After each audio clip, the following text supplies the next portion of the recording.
हां. नमस्कार, मी पंजाब डक. मी आहे माझ्या शेतामध्ये, सोयाबीनच्या शेतामध्ये, आणि आंबे टाकळीचे संपूर्ण शेतकरी भेटलेत. आणि नेमका आंबे टाकळी पोखरणी भागात पाऊस नाही, तर ते विचारतात पाऊस कधी येईल. तर त्यांना आज म्हणजे काय होणार, ऊन पडणार आहे. ऊन पडल्याच्या नंतर मग आज तुमच्या पोखरणी भागामध्ये पाऊस येणार आहे, पूर्णाकडे पाऊस येणार आहे. म्हणून हे एक आजच्या दिवसात आहे. पण त्याच्यानंतर उद्या 11 तारखेपासून मग राज्यामध्ये सूर्यदर्शन राहणार आहे.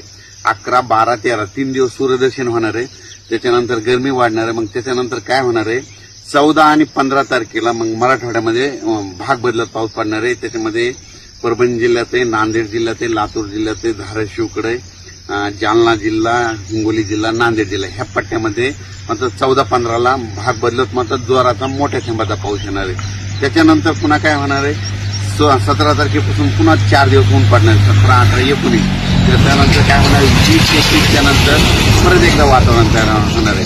आणि 24 नंतर मग जुलैच्या शेवटच्या आठवड्यात मात्र मोठा पाऊस येणार आहे. म्हणून हा अंदाज सगळ्यांना लक्षात येतं. हे आंबे टाकळीचे शेतकरी तिकडे जात असताना एवढं माझी त्यांची भेट झाली आणि त्या ठिकाणून त्यांना लगेच अंदाज दिला.